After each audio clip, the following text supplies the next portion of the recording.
Hey there, folks, and welcome back to the Taulantia Campaign. Now, the Illyrian Campaign, although we're going to still call it the Taulantian Campaign for branding purposes, I suppose. Just a little fun tradition I did in my previous campaign as well. We are still Taulantian at our core, and our integrated native population is, of course, still Taulantian, so remembering the word Taulantian is important for this series. Now, last time we formed the nation of Illyria and did a couple other government-related stuff, including seeing the ascension of Syros to be the king with his lovely wife, Losa, his lovely underage wife. Let's not look at that too closely. He also has a daughter, Sira, who looks very promising with goddess-like finesse there. 11 finesse is quite good. So I actually would be pretty pleased with her being the queen in our future. If Syros has a son, because of course he had a son before. No, this is a daughter. He's actually never had a son, so if he does get around to having a son, or I suppose if his wife gets around to having a son, then that person will be ahead in succession from Syra. But we'll see what happens. It's just him having a kid at all is what I care about. Of course, Taulus still childless. Unfortunately, his chaste wife has been a bit too chaste for the purposes of being the heir, so unfortunately Taulus has gotten passed over. He's actually still technically loyal despite the absolute indignity of being disinherited. Or not disinherited, he's still in the inheritance, but having the succession be shifted from him to Syros. It's not technically disinherited, but he was no longer the primary heir, as it were. Anyways, so we are now attacking the Greek city-states along the coast, so this is our second war against them. And our main force is over here on Cherso, sieging down the fort, and the other force is running away from the Epidaurus and Aeson armies here in Ryazan. They're going to be trapped in Ascribian for a period of time while they siege it. Just making sure everything's looking good. Looks like it. All right, and we have our second fleet still being built. It's not ready yet to participate in this war, but I will be grabbing... I think I said this last episode. I'm going to be grabbing the Ionian fleet, put my Macedonian levy on the fleet once these guys are here in Ascribian, and then coming back over and starting to siege down the islands of Pharos, because I will be able to sort of sneak around this army. They'll have to work their way through Nerona to get over here. At least because they started here in Epidaurus, so they will have to contend with that. So that is the plan there. Let's resume. When do we get here? 6th of December. On the boats we go. This should be good. Our fortress under siege at Ascribian. That's fine. Not too concerned about that. If it looks as though they are about to... I think we should be fine. We should win the siege race here without too much trouble. Getting my Greek holdings back again and getting those extra 2,000 men from that will be quite handy, just to avoid being at the same power level as these three little nations. Just because we're still below the point. I mean, we're just a bit barely above the point now. I don't know what this 5 out of 4 means, actually. That's kind of strange. Have I lost population? I don't know what's going on with that. We must be on the cusp of it and almost at the point of having not enough population for the fifth unit of forces. 28%. Let's see. Supply shortage, that's a good start. I'm glad to see we're not getting status quo. Alright. 29th of December. These guys arrive. A very long animation. I think we should, let's see here. Where do I want to land first? These are both settlements. I think I just go straight for Isa. Wait, is Isa fortified? Yeah, it is. Actually, I can't siege this because it actually has a level 2 fort, now that I think about it. That is going to be an issue. What about you? Yeah, these guys have built level 2 forts all over the place. I think I'll need 4,000 to siege down a level 2 fort, which is a predicament. I could hire mercenaries, but that seems to be a pretty costly approach to solving this particular problem. Oh, let me get this coffee going here. Gonna need some caffeine to work through this one. Yeah, even though we're now Illyria and we're out of the kind of early game as I've defined it, we're still very much dealing with early game problems because we don't have the population yet to have a huge levy that can just, you know, beat everybody else up around us. We still have to be a little careful. Our manpower is looking fine. Is there a smaller... This 3.5k mercenary force is probably more along the lines of what I need. This 11k is just way overkill. I'd just blow through all my money doing it like that. So let's go ahead and hire this mercenary force. We get a 15 martial character. This is a character named Pyros, interestingly enough. I wonder if it's a... I mean, I don't think this is our Pyros from... Well, not our Pyros, but the Pyros that we're familiar with from... Epirus, because this is not an Epirote character, this is an Italiotian Greek character. I guess the Epirotes are Greek too. Let's go ahead and hire these guys. 85 is okay, and this will just give us a swing army to let us siege down places like Isa. In fact, we can come pick them up and bring them over immediately, even though they won't be they won't have any morale when you hire them, because they'll just be sieging Isa with my main force. So let's do it like that. First, let's actually make sure we don't get an extra monthly tick of paying for them for no reason. So let's have the levy land here in Isa. They're not going to be able to siege it, but they'll at least arrive there, and that will be handy. And then once, on the 12th of January, we'll come back over with our ships and pick up the... okay, that's good to see that there. Also, have I... Right, because loyalty, that's right. This will be loyal pretty soon, so in a couple months, probably later this episode, that'll become loyal. So we got to keep an eye on that. We're also getting a lot of money from our blockade of this. I don't know exactly how that money is generated, but not gonna put my nose up at that. Yeah, so you can see here, too few men. I think we need 4,000 to siege this level 2 fort. Let's bring our classes back over here and pick up these guys. I don't know if I'll arrive here before the end of January, but I think I should just go ahead and get them raised now. I'll probably be picking them up before the end of January, so... It's gonna be expensive. We're gonna be able to use these guys. Let's see here. Assuming I don't have any big change in my economy during the time these guys are raised, I'll be down to about 115. Let's round it to 115 gold, and then minus 2.5 per month. I'm at 1.7 per month. I could basically maintain this state of affairs for several dozen years, which I sure hope isn't going to be what happens. Basically, I'm saying this will not threaten to bankrupt me unless I do other things with my money. So let's recruit these folks. They're going to start at 0 morale. That's fine. They're going to recover their morale. I'm just going to have them come over to siege with me. Once they're at full morale, I may come over and try and rescue a Scribian, which will be fine. So let's go ahead and do that. Now, I could also be using my political influence for various things. Let me quickly check here. Is everyone doing fine here? Yes. Duaria's probably not ready, but I want to keep on Liburnia until it's over 35 or 33, so leave that alone. Dindaria, I think I need to finally switch this over.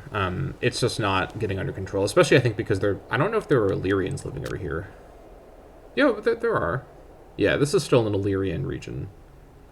The parts that I control are peopled by Illyrians, so I think it's just because it's not in my main Illyrian province. That being said, this guy should be a better governor than Siros, technically.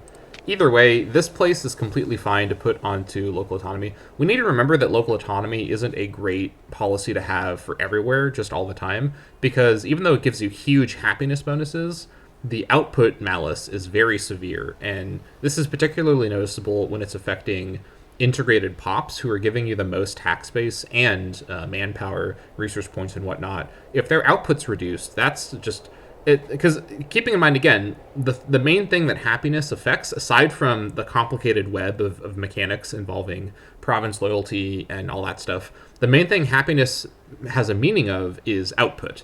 Unhappy pops have a lower output, and that's the main thing that happiness is doing on that level. So let's go ahead and switch this over to local autonomy, just to use some of our political influence. There we go. That should get this under control.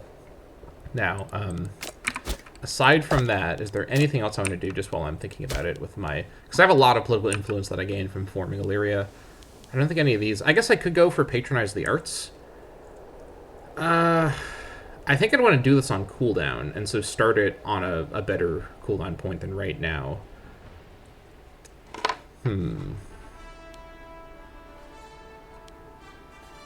I'll hold off on that for now, because that is an expensive investment in political influence.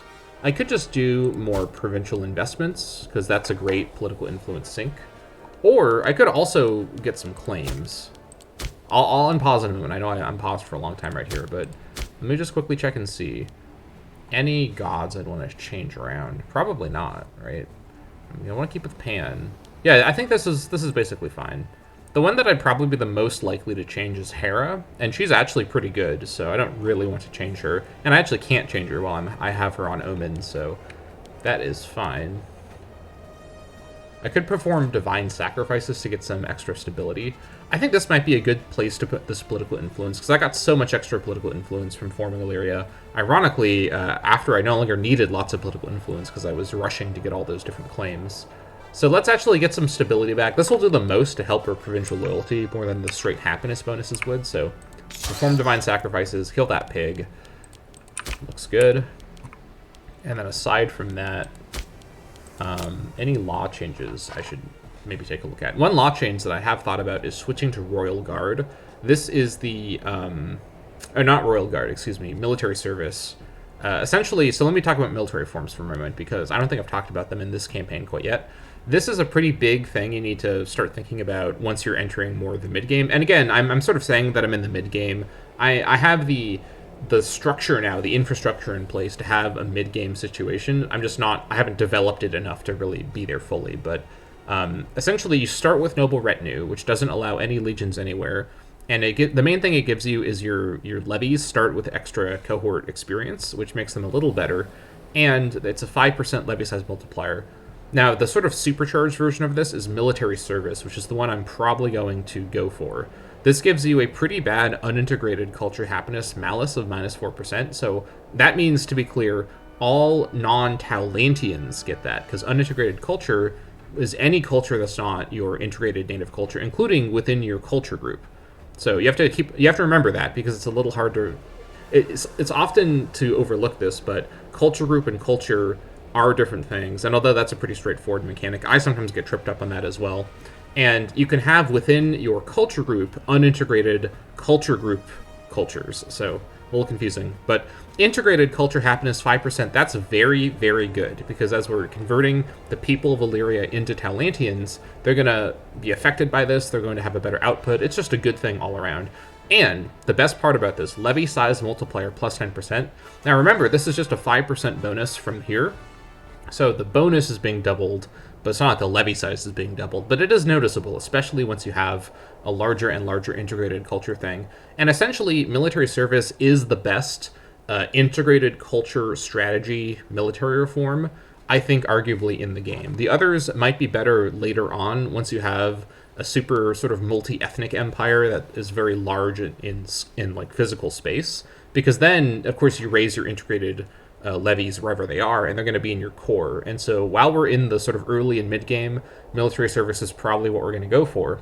Now, the alternatives we can go for right now, mercenary contract law. This one also disallows legions, and its bonuses are purely for mercenaries. So 10% mercenary maintenance and 25% recruit mercenary costs. This is pretty contextual, and certain nations that already have mercenary advantages, like Syracuse, can really stack up a really strong kind of mercenary build, as it were, with laws like this. But this is not going to be what makes the most sense in my circumstance.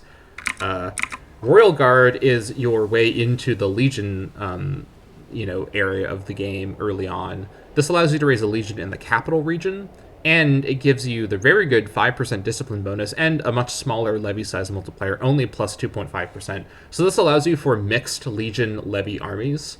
Actually, I think Royal Army doesn't stop you from raising your levy anyways, but with Royal Army, you really want to focus on legions, because that's what's really improving. So, speaking of which, what Royal Army does is it lets you raise any number of legions that you like. They work basically like navies, where you can just raise them, assign a leader, and station them all over the place. This is obviously the best for the late game, when you have a very expansive empire with borderlands that are really far away from your core. Early on, and even for a while, just given the geography of this area, we're not going to be that far from Illyrian land for long, so I don't plan to overextend really far in wild directions. And because Illyria is this coastal area, I can move people around with my navies without too much trouble. So what I'm going to do, I think, is switch over to military service. Now, this will put us down to 20 stability, which is notably pretty low, but we do have a positive stability malus going on, or a positive stability modifier going on, and this puts my political influence to a good use. I'd want to switch over to military service anyways at some point, and getting the integrated culture happiness bonus is quite nice. So let's go ahead and do that now. Yep. All right, military service. The privileged cultures in our kingdom are given many privileges and enjoy representation in government. In return, they are obligated to all do military service when the state so requires. In return for their service, any soldier will receive an allotment of land to support them. Okay, so stability drop, that's fine. Keeping in mind as well that war exhaustion being affected badly by low stability, we're hopefully not going to have too much trouble with this. I think we may still have Invoke Duodio active from before. Let me check that. It may have worn off by now. I think it did wear off by now, so that's totally fine. We can Invoke Duodio if we really need to. I don't think we're going to need to quite yet, but it is an option there. And I don't really want to get more tyranny anyways. So with that being done, anything else to do with my political influence right now? In terms of claims, I don't think I need to. Let's actually just do one more province investment. Let's do one more over here in Liburnia. What have we done here so far?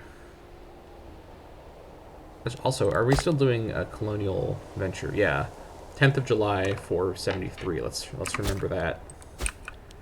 Let's go ahead and do, we're doing one right now. Hold on. Oh, right, because we have a current investment here. I don't want to spend the money on that, so I think I want to do this in a place that doesn't have one. Yeah, it's each time you do it in the same location, it adds up a cost. The ones that we did for free earlier didn't have the money cost, but the ones that we pay for with political influence do have the money cost. So let's do it maybe in a different place that could do with a bonus. I'd probably want to go for religious endowments in places that will have that are going to have multiple cities. Is Darusia going to have multiple cities? It's going to have at least one city in Nerona. I don't see any other farmland around here. I don't know if I'd keep Isa as a city. It's just plains, I think. I guess 20 gold over here isn't so bad compared to 40 gold. I'll hold off. There's no. I can save my political influence just because I have it available. No need to get too wild now that I have a surplus of something. Anyways, here we go. 5th of February. On the boats. Good thing they can all fit. Yeah. So let's head over here and join these guys. Faith of Labios. Never has a more devout man existed than Labios Strabinid. Our people clamor at the very door of the temple, demanding that we declare a feast in his honor. How should we answer? You have no effect. Or, okay, this is quite handy. So we could lose a very, very small amount of money for 6 stability. This is actually a really good time for this event to happen. So recover some stability there. I'll happily trade 18 gold for 6 stability. Oh, they got disease outbreak. Ha! What absolute suckers. Alright, the Chersos Navy is a water shortage too. It's coming out here. They're gonna come tangle with me probably, but... Oh wait, hold on. They're on the wrong... That's the wrong Navy. Shoot. Okay.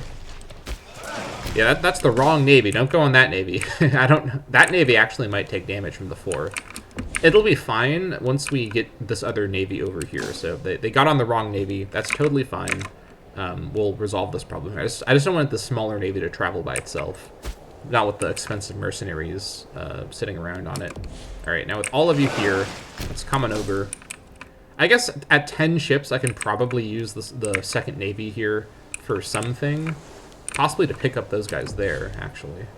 Also, 3K could sit on a 10-ship Navy. That seems like a pretty good deal. I'm just surprised that that's... I guess that makes sense. I have to remember that I'm still in the mindset of the late-stage Akenia campaign where I had a gigantic levy that I was splitting between different 20-ship navies. So I have to remember 3K is not that much compared to what I am sort of thinking of. What? More devotion? Oh, or more stability? Wow, the game is really, like, helping me out here. Samakos Agurid is cultivating quite the reputation as a man of decency and honor. Such virtues give our citizens good reason to feel safe, secure, and stable. Look at that. I go for a kind of risky law change, and the game just showers me with stability. It's nice, you know? It's nice to see my my risks pay off. in little ways. All right, so coming over. So what I'll do then is I'll send the 10-stack Navy to go pick up the Levy of Illyria once we once they get this done. It looks like they may be done fairly soon. Yeah, so now these guys are all here. They may have some problems with food all being stuck together on the hills. That being said, supply limit of 26? What? How in the world is that supply limit so high? It's actually, I guess it really is just that much higher over here in the hills. I guess the port being here probably helps. Okay, anyways, let's send classes to... I guess because we're paying for our ships anyways, we may as well get the 2nd Navy and Admiral, just so they're not completely defenseless. Let's see. I think this guy may have been our previous governor. Can't recall. Seems like he could be. He certainly has the marshal for it. I guess I'll put... well, actually, hold on. What did I do with you? You're an Retaliation. No, that's not my Navy. Hold on. Wrong guy. You're a Taulantian. I think it's probably not a big deal to have non-Taulantians be admirals. I'm probably being way too overcautious about the ethnic makeup of my officers. I swear, I'm not, like, racist against non-Taulantians. I swear. It's because I'm just, like, overthinking possible, like, loyalty problems, but if they already have fine loyalty, I shouldn't overthink this. Like, yeah, the loyalty problems from the Retaliations not liking me will affect this guy, but he's otherwise fine. Yeah.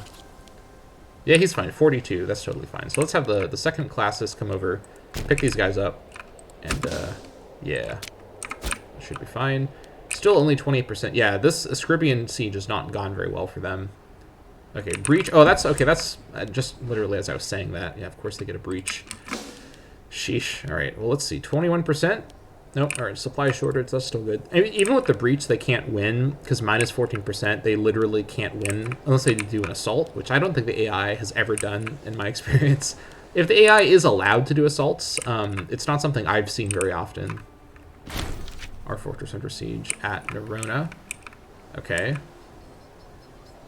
Hold on. Are you walking through my zone of control? I guess they're allowed to walk over to Epidaurus because it's another fort, so I gotta remember that. They have kind of like a cheesy way of getting around my zone of control, if they so desire. Supply shortage over here, okay.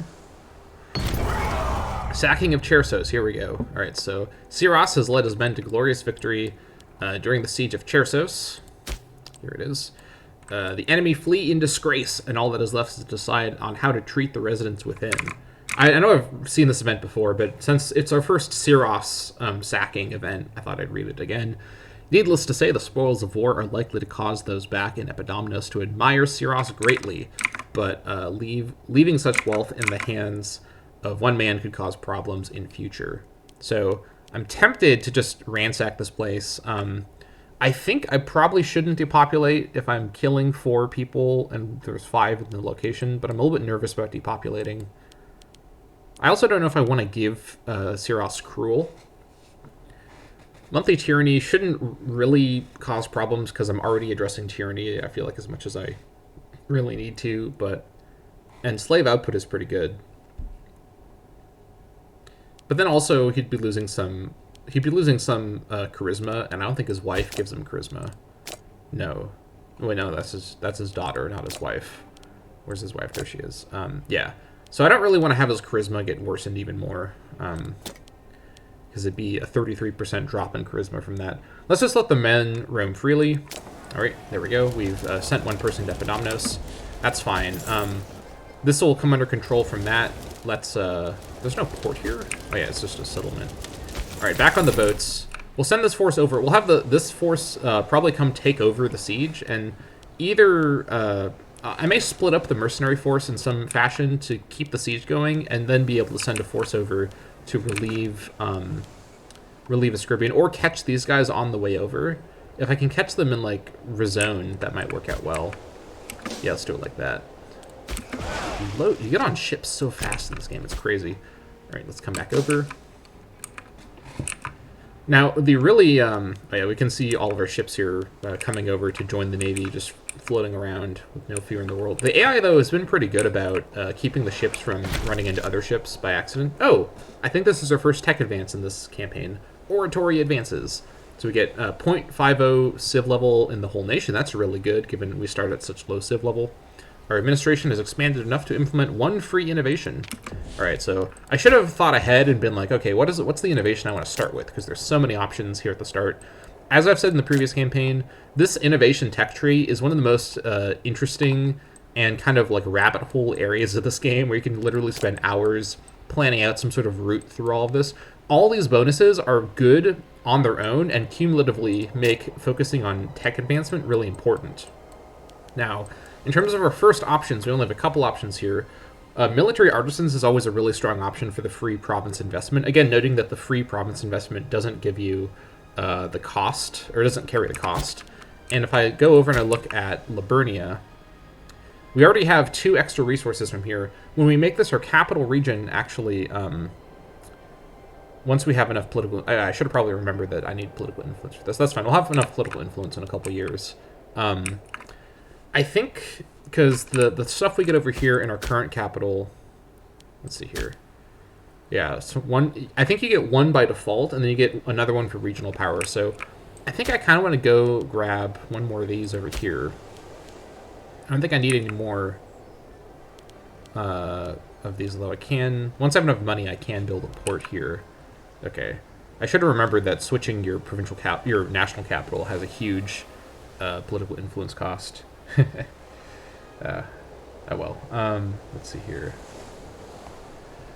I think what I'll do is give Liburnia... Yeah, I'd have to actually do it first. I'd actually have to get the innovation first before I click this button. I do think this is probably the right call, because I really want to stack resource bonuses in my capital province once we get there. Plus, military artisans opens the way for some pretty important military techs around here, like starting experience, discipline bonuses, and whatnot.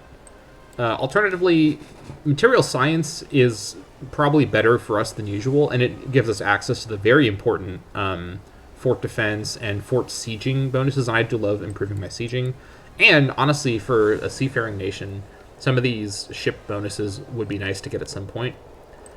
I think military artisans looks the most promising. I mean, alternatively, we could always go for standardized measures, which does give us import value, and it opens the way for logistics bureau, which gives us the import route anyways, and it's also a capital bonus, so it follows around wherever we put our capital. And we're going to get some more technologies pretty soon, because all of them are finishing around the same time. Or citizen output. We also have to look essentially at the next couple ones down to see what's good here. Aggressive expansion impact is a good one to get earlier on, because it carries some advantages. This is also pretty important for us to keep in mind. Triumphal Coins is really strong early game innovation, because you get 5,000 manpower immediately. The key thing is we have to make sure we first of all have a cap above 5,000, and would benefit from 5,000 manpower at that point. So we have to, and it's a sort of a branch on, it's like a fork in the road, so we don't need to get this to get defending liberty. Alternatively, legal patronage is really strong, because just +2 loyalty flatly for everybody pushes so many people out of disloyalty range. And if we start to have bad tyranny, this could really help out.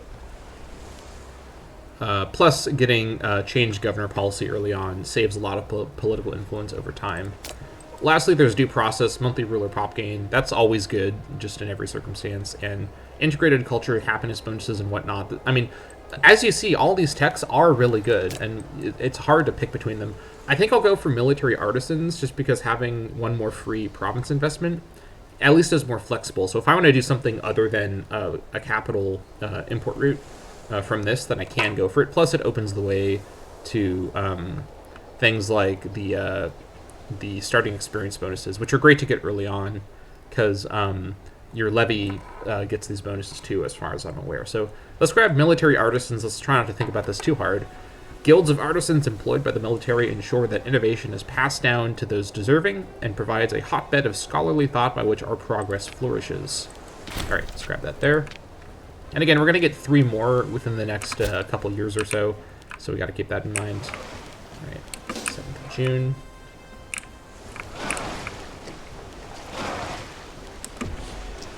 Okay, now to organize this thing here. So I think I need 4,000 to siege this and continue sieging it. Do I have a breach here yet? I do not. I think I would have noticed if I got a breach. Yeah. So let's organize this here. So keeping in mind that this mercenary leader is not you. This guy is really good. I want to have him have. I want most of his men to come with me because they'll follow him in his leadership. Okay, let's get this fixed as well before you do any fighting. Okay. Although his morale is still... So actually, now that I think about it, his morale not being recovered yet means I probably shouldn't use him. Let's use you. Okay, so this guy here has 3,500. So let's leave 500... Yeah, create your unit. Let's just leave... what's our ratio over here? Yeah. Let's leave 500 force here. Select you. Okay, yeah, so 4,000. Now, any attrition will delay the siege here, but I'm not planning on like leaving this 4,000 stack here forever. It's just to bring a force over to try and do something over by Ascribian. I don't know if I'm able to catch these guys before they reach Ascribian, but if I hit them in Rhizon, even if I pull away the Ascribian siege, and they manage to catch me in Rhizon, which they probably would, unless I can get back on the boats really quick, that would still delay the Ascribian siege timer, and I'll probably beat them even here at Issa in that sense. So let's do it like that. What's our arrival time on the boats here? 17th of June. It's a very naval warfare themed episode here. I hope you enjoy that. It's always a fun time. All right. 3750.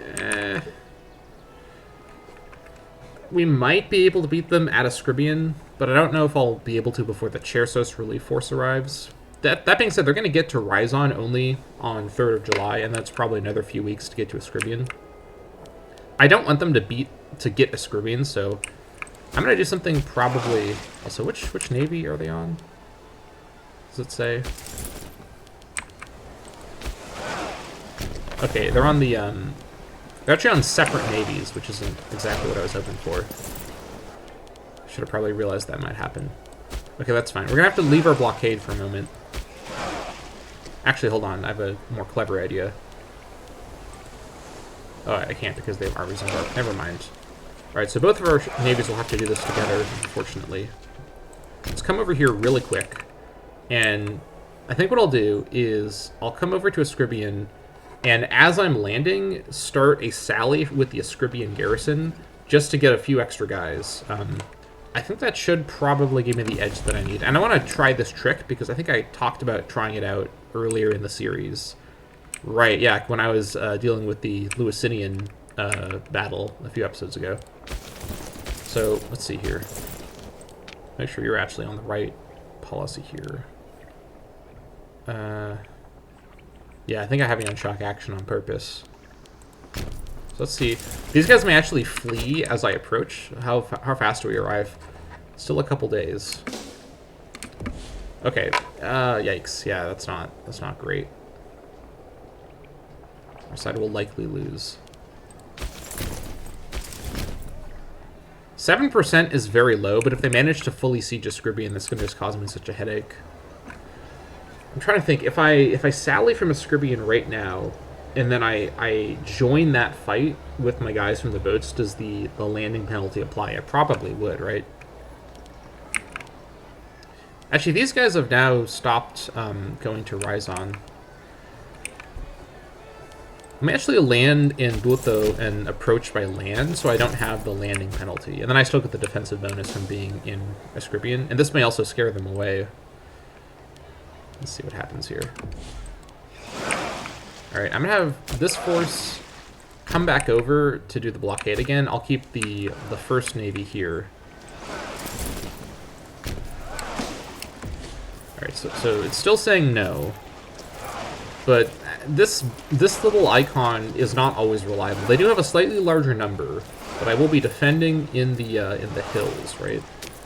Let me take a look at this terrain. This is not a fight I really want to do, but I'm just nervous about them managing to take Ascribian. Hold on. Attacker's get a -1 dice penalty. So I think the game thinks that I'm the attacker, but I think what's going on here is it doesn't recognize that with the fort, I'll be the defender. And I think if I'm the defender and they get the -1 penalty, what's our forces look like? They've actually gotten more heavy infantry than me, and the same number of cav, and 1 archer compared to me. This is a pretty close one. I think it's hard to tell. I think if I am arriving and I launch my attack... Well, actually, now that I think about it, though, if I launch my attack from the fort and I use the Sally mechanic, and then I join that fight, I actually think I will be the attacker, technically speaking. Hold on. No, that's not the right button.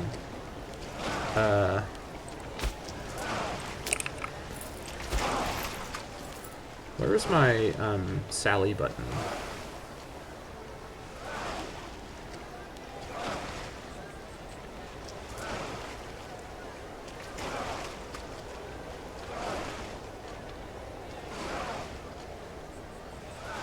Are you allowed a Sally in this game? Am I misremembering that that's a mechanic in this game?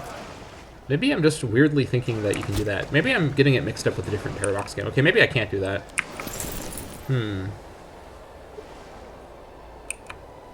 I think if I can't do that, let me actually just stay here in the hills of Buto. If they want to finish a Scrippian and then come attack me in Buto, that would be fine. I think I'll probably beat them defensively in Buto. But then again, I should be able to beat them then defensively in a Scribbian, which is also the same terrain type. This is a really risky fight to take. It's just a matter of there's so many people. Oh, these stupid barbarians are sieging this down. Whatever. This is just irritating. I'm so tempted to just bring over the mercenaries to come, you know, get this cleaned up with no problem. But then it's like, would that be the right call?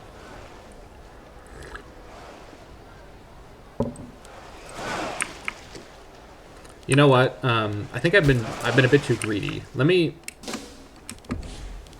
Oh, actually, hold on. I know what I need to do. Hopefully, you get on just the one navy. I guess we'll find out. 20th of July. Even if they can take a Scribbian, if I could just knock out this force here, that would do a lot. So,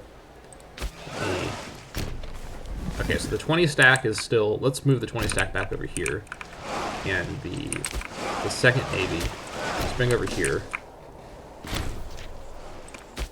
Okay, that's fine.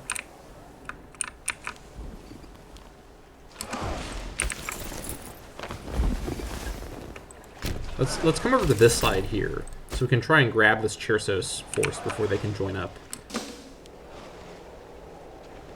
This may also affect their AI and make them start running around in unusual ways.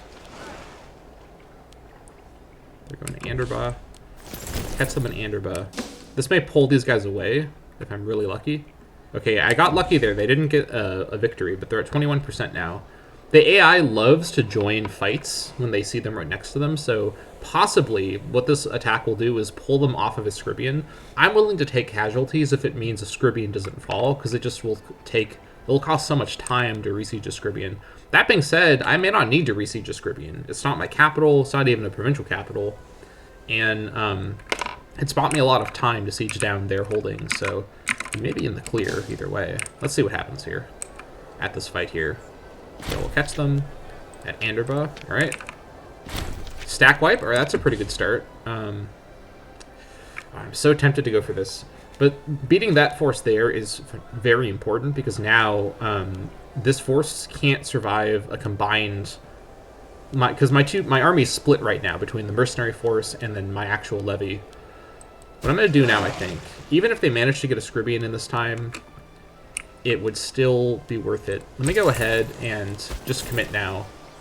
So I'm just going to keep this 500 force here to keep the siege stuck where it is, and the mercs are going to come over here onto my ship and come on over and do a landing attack, and then I'll join the landing attack from the land, as it were, with my other force. Hope that they don't win to 21%. They probably will because this game hates me, but we'll see what we're dealing with here in a moment. Ah, are you serious? All right. Hold on. It is what it is. They'll be stopped at Senna. Probably will be fine. Okay, water shortage. So this is our last chance because there's no way the game will let them not win a 42%. No! No! Oh my god. Are you kidding me? It picked the wrong... Oh. I don't know if I have time now. Honestly, I mean, 500 more guys may be the swing amount that I need, because that does get me to 4,095. But that's very annoying that it picked the wrong force. Okay, can I split you up? I can't reorganize mercenary armies. So I can't bring this force over, and I probably don't have time. I think we just have to commit. We have to go with the force that we have now. It's going to be, let's see here, when do we arrive? 28th of September. What about you? 27th, so let's wait 1 day. So again, it says that the battle is unlikely to be won, but we'll be the defender. I don't think the landing penalty applies when we're the defender. I'm going to chance it here. This could be a huge disaster.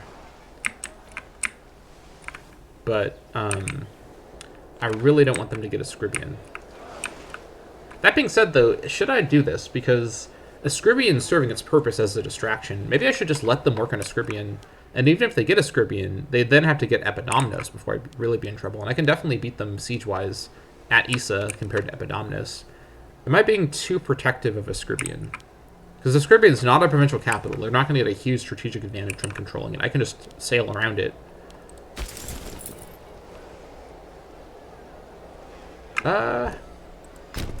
Yeah, you know what? You can take a Scribian. That's fine. Take a Scribian and see how much that helps you. We're going to go work on Epidaurus, Illyrius, and you are going to come back over and rejoin the force at Issa. So we're gonna do it like that. I'm gonna call their bluff that a Scribian may fall. Also, these barbs are gonna cause so much trouble up here. But anyways, let's come over here.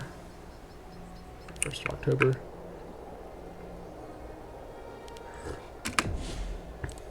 Back over to Issa you go. I need to remember, a Scribian, it's not a huge problem if I lose a Scribian because it's not a provincial capital. Alright, so they've taken a Scribian, that's fine. They're now gonna follow me over here, so that's maybe not so fine. Alright, oh, right, they have a level 2 fort here. Okay, so I have a solution to this, though. Let's grab the... where is it? There we go. We'll come pick these guys up and just escape before they can hit us here. That's totally fine. Yeah, once I just need to get that the Greek levy again, because this is very annoying to not have the Greek levy and the extra 2,000 men. As soon as these Greek city-states are taken care of, I'm turning south, even though I have all these other claims ready. Okay, they're working on Senna. That should be fine. I could actually go and start resieging a Scribian, honestly. I think I'd rather keep my forces together and be a bit more defensive than that. Let's come back over here and just have our force be in the area. Troubling developments. Recently, we have seen that our Marshal Epigados Aguirre, as well as those under his charge, have been doing a disappointing job. It seems people are having issues with them, keep reporting back to us how difficult they are to work with. When talking to the man, he claims it is simply a matter of bureaucracy being difficult and that the funds for his office have been lacking lately. He makes sure to mention repeatedly that it would most likely work out if only they were given more funds to work with. Okay, so lose loyalty with this very loyal guy. Siros gets some corruption. Siros can gain more corruption. I don't really want to give Siros too much corruption. I don't really want to spend the money, and this guy's loyalty isn't in a very bad state, so that should be fine. Poor harvest. Several years of widespread crop failure is taking its toll on our country. While our people initially persevered with true Illyrian spirit, now they have begun to blame their governors, enemies, and even an advisor that they see most responsible for this, Agron Strabinid. It is clear we must take action. So Siros could lose some popularity. I don't really want to do that. Or gain popularity and gain corruption. What's he at corruption-wise? I thought I just gained corruption. I guess not. Did I just gain 2 corruption? Maybe I lost 2 corruption. I don't know. 10 corruption will make it more expensive for Siros because he gets paid, obviously, a wage. But I'd like to get 15 popularity. So let's seize grain. That's fine. Yeah, that should be fine. All right, so let's have our forces here just come on over. Also, are our mercenaries at full morale now? Yeah, they are. Let's rearrange things to put a slightly less high marshal guy in charge of the siege here. So let's just have everyone come over to the to Issa, and then we'll reorganize our armies. And also, let's have the first classes. Actually, no, we'll keep both of them here for now. Yeah, that should be fine.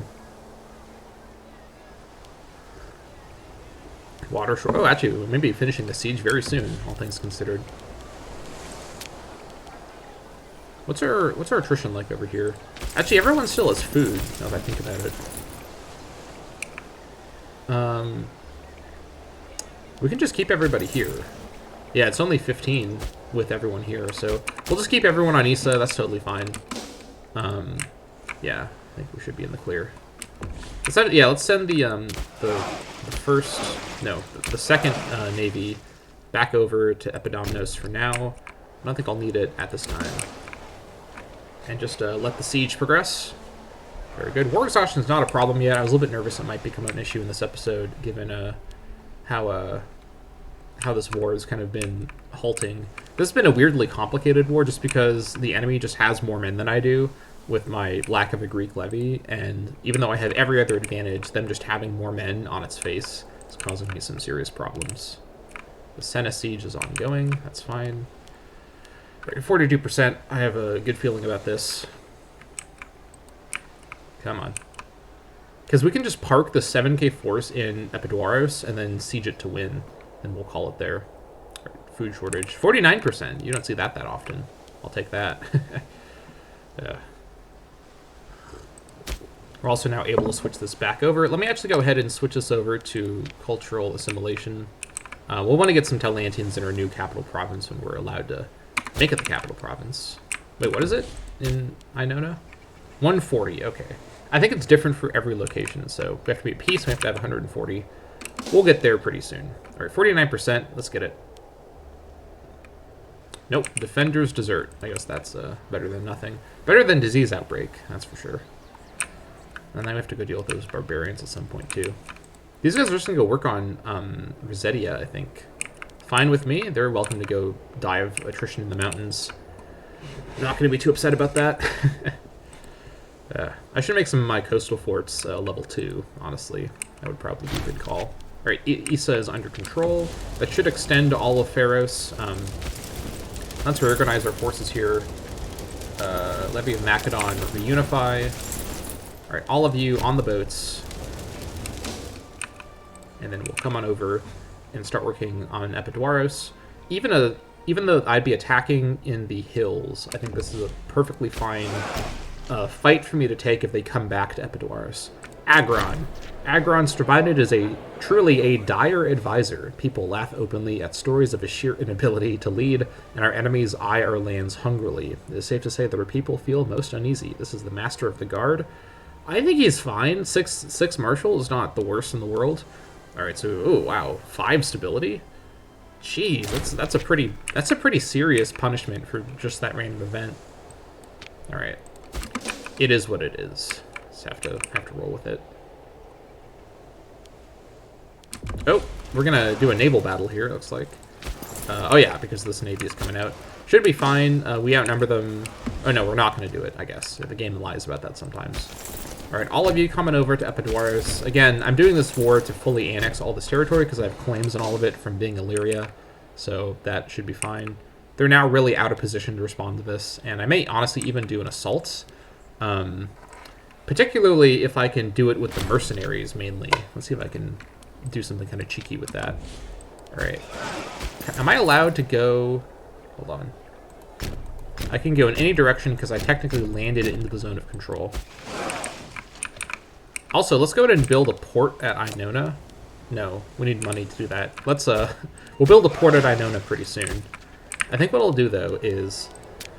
I kind of want to just... So this is a very cheesy tactic, but I'm not above doing it in this campaign, is you can basically just completely suicide charge mercenary forces in assaults at the end of wars. Because, first of all, you pay them less if you use up all of their hungry mouths to feed. You don't have to pay them as much because their upkeep is based on their numbers and not on a flat amount. the amount that you buy them for is the flat amount, but the upkeep is dynamic. And there's no penalty for using them like that. So what I might do here, because I think I need 4,000 to keep the siege going, is also, by the way, I love, this is perhaps the least helpful tooltip in the game, fort level, which means, what does it mean? Fortress +2. Thanks for clarifying that one, game. I wasn't sure how that worked. All right, so if we have, let's see here, let's just leave behind 1,000 infantry so that we're over 4,000. Select. Let's split away that force there. And then everybody else, which is just a section of our army. So we take minimal casualties in our actual garrison, which again, our manpower feeds our garrison. We don't recover mercenaries with our manpower because it wouldn't make sense to work like that. So just move away like this and then have this force do an assault. Just because I have the opportunity here with these mercenaries to do something like that. I wouldn't be this aggressive with my levy forces, but I'm feeling it, you know. I guess I could wait a little bit to see if a breach opens up, but honestly, I think, well,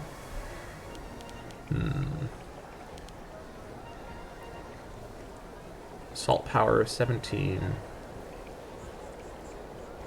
Being a city-state gives them a big fort defense bonus. This is part of why sieging down city-states is so annoying. Let's go for it. This is mostly going to use up, again, the mercenary force here. I will take some manpower damage with this move, but this is at the very end of the war. The manpower damage I take won't have much time to actually draw from my manpower, because, of course, my manpower pool has to move into the army. So let's give this a try. I guess we can wait slightly for the siege timer to see if we get a breach on the first take, which would be unbelievably lucky. But we'll just see what happens. Are we out of food here? Yeah. Let's bring these guys over to Nerona.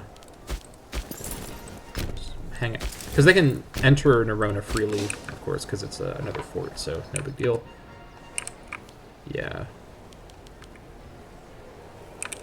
All right, 20%. Let's see if we get a super lucky outcome there. Trade influx. Our trade agreement with Dardania has yielded a splendid return on investment. Along with the flow of wealth between our two states, the movement of people is accelerating. Our city of Ainona is blessed with a wave of fresh migrants who believe they stand a better chance of building their lives in Illyria. Who are we to deny them? I could turn them into slaves. I think I'm happy to have more people move to Ainona. I don't really want to... I mean, I don't care about Dardania's opinion of me. They already dislike me at the moment, so that's not going to make things much worse. I guess non-Taulantian pops might be more productive to me as slaves than as whatever they are currently. But those are future possible Taulantian characters, so... let's strike the earth. Let's not be too evil, you know, for no reason. Alright, supply shortage. That's what I thought I might get instead. Let's just go for it. Let's order the assault and see how this goes. Yeah, this is going to be very costly. It may also fail, I think. They're at Rosetia, that's totally fine. But again, these are mostly mercenaries that we're sacrificing here for the greater good. Nerona, or no, sorry, we sent them to Nerona. Epidaurus has been sieged. Good stuff. And let's take a look here. Yeah, so this was a force of 1,000 infantry. So that was about 600 men that I just lost. But here's a magic trick. When I end the war and I lower the levy, that 600 deficit isn't going to be paid by my manpower pool because there's no army to send it to. So being super aggressive with... your manpower at the very end of a war is basically free if you do it cleverly, which is a trick that I've figured out over time. All right, so let's just take it all, add this all to Illyria, completely clean up our coastal borders, and fully annex these 3 clowns. All right, so let's go ahead and click this button. All right. My king, the Hellenistic city-state of Epidaurus, accepts our generous peace offer. Epidaurus, Dacia to Illyria. Isin, Dacia to Illyria, and Chersian, Histria to Illyria. All right, so let's go ahead and banish those of class. Give me back some aggressive expansion, please.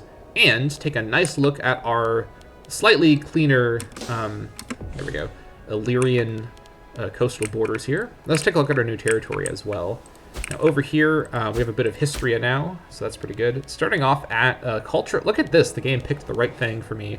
Actually, no, I think I did that already in Korikin. I have to send some soldiers back over to... what I'll do, though, is I'll lower the Macedonian levy and use the Illyrian levy to go fight these barbs. And I guess I could use the mercs, too. So that because the Macedonian levy has the losses that I can't replenish now, so... Let's lower the also, now we're at seven soldiers now, so that's pretty good.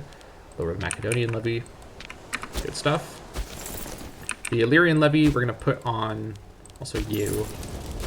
Put you on there, too. Actually, hold on. Come in here and pick them up directly. So 3rd of June, pick them up. We'll just come over and clear out the barbs and get Korikin back so we don't have any trouble there. But let's also take a quick look at the new buildings we got. So this is a fort here. Chersos probably doesn't need to be a fort. I think the fort in Senia is going to make sense to just keep as my fort in the area. Let me think about this for a minute.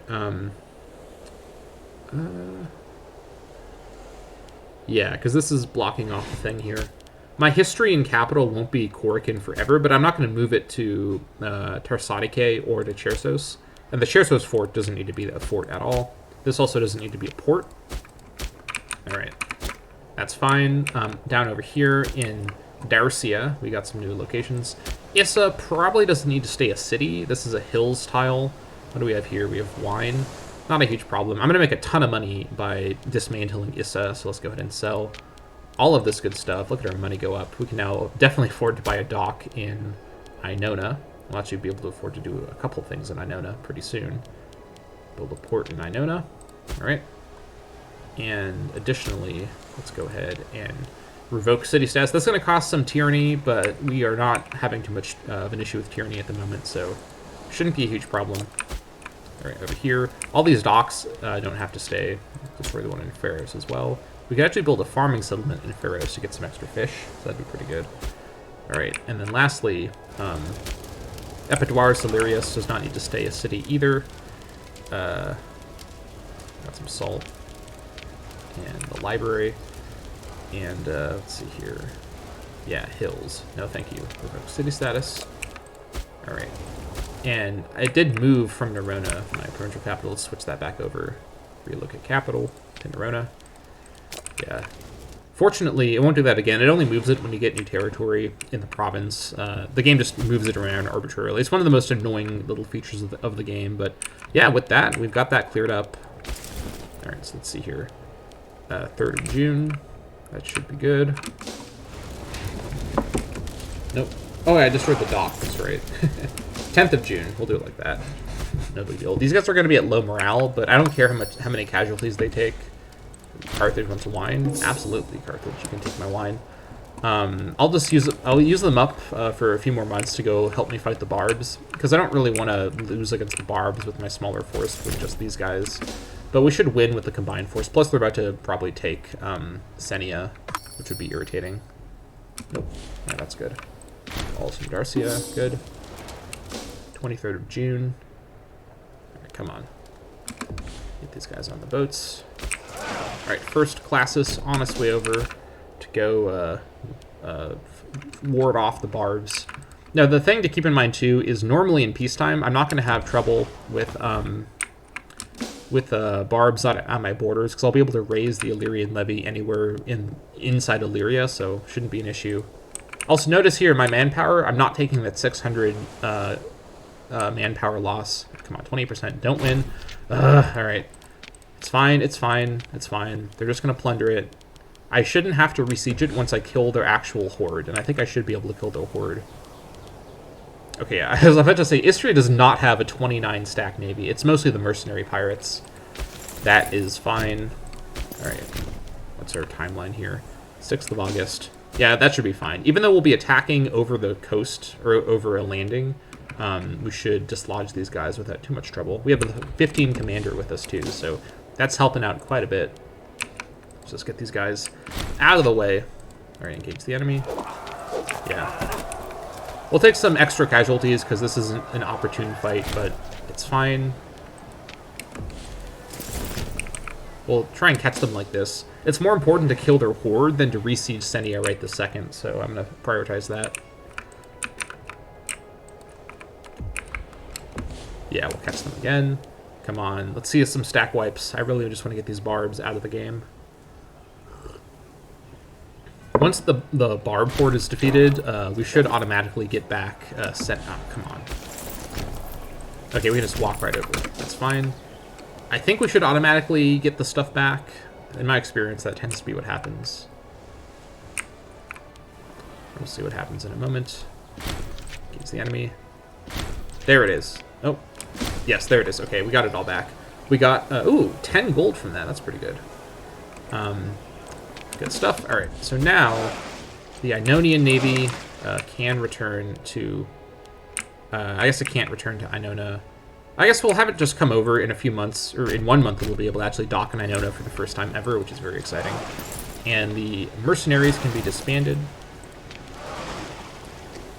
Yep, and then my actual army can be disbanded too. Next time I re-raise it, I can actually raise it with a full 7 guys. That's pretty good. Okay. I think things are looking pretty solid here. Now, what's my next war going to be? I'm not quite ready to fight another war. I need my forces to be ready, so let's see. Yeah, 3 months. Okay.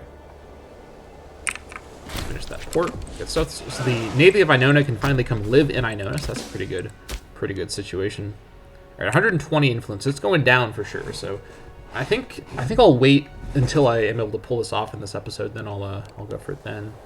I can also do my free province investment over here now. I think I will go for import routes because it's just so hard to get extra import routes except for with these investments. So let's get it going here in Liburnia. All right, good stuff. Hello, Rome. See you're roaming around. Religious advance. Our administration has expanded enough to implement one free innovation. Omen power 1%. That's pretty good. Let's go ahead and take a look and see what we want to get here. I think I want to go for Logistic Bureau next, honestly. Now that I've thought about it, getting these import routes will be quite handy. And honestly, import value 5% is not a bad option whatsoever, so let's go for that. The Amphora Capitolina was an amphora kept in the Temple of Jupiter, by which all other amphora were intended to be measured. All right? And then obviously this is mostly just to get to Logistics Bureau, which is an important early game technology. All right. 120, so almost there. Very good. Second classes is basically almost online. Looking absolutely solid. Looks like Epirus has actually annexed Apollonia, so this is great. We now have a way into fighting... Actually, no. We already had a way to fight Epirus anyways. It was Apollonia we needed to get a way to fight, so either way we can get Apollonia and also Epirus pretty soon here. Epirus, I think, is going to win their war against Macedon over Bylus. It's not entirely clear how this is going to go, but I want to wait to attack Epirus until they get Bylus, just for the sake of it. Grand Festival. In a stunning display of generosity, Labios, a well-loved member of our religious institution, has commissioned a grand festival out of his own pocket. Superb. Cultural happiness. That's pretty good. Is my army ready? Not quite. 30 days. All right. Looking good. Because I'll end this episode by moving my capital officially to Iona, which I think is ultimately going to be the right call for the capital location. Just given how much, this is the, after Illyria Graeca, this is the best province, but it's better than so let me rephrase. Illyria Graeca is technically the strongest province in the pure sense of the number of farmland tiles, especially coastal farmland tiles, because it has 3, and then it has 1 inland farmland tile. However, in terms of strategic advantages on the scale of the shape of the region, I do think Liburnia is a better spot to be the capital of the Illyria region.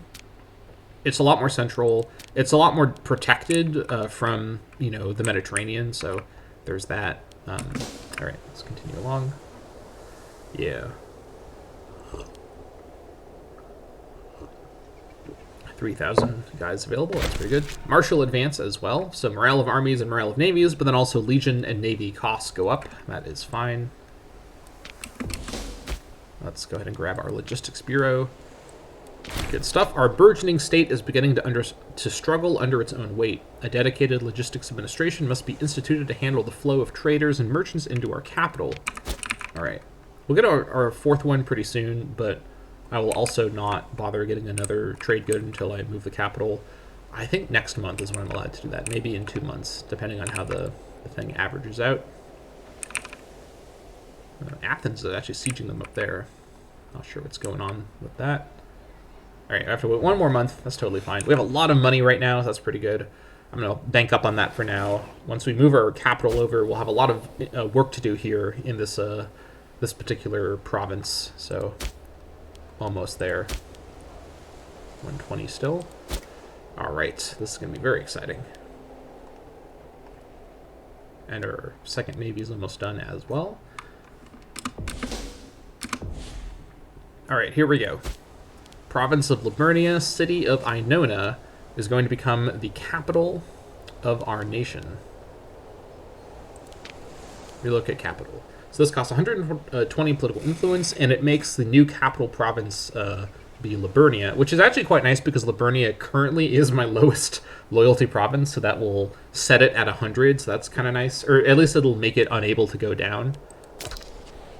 There it is.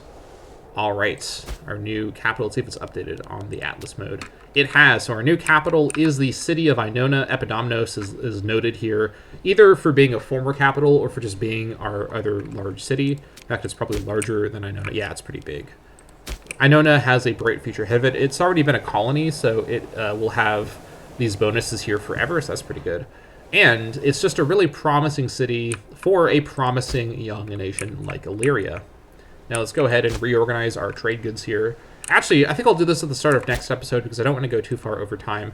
Thank you so much for watching. Let me go into the Atlas mode here for this nice view here right at the end. Thank you so much for watching this episode of the Taulantia Campaign. A lot of good stuff got done. We basically secured our coastline, save for Istria, but we'll come for you pretty soon. And we finally got those Greek city-states taken care of and integrated into our land, and moved our capital to Ionona, and generally have started to invest quite a bit in Ionona and its Liburnian region. A bright future is ahead for the people of Illyria. Thank you so much for watching, and I'll see you all next time.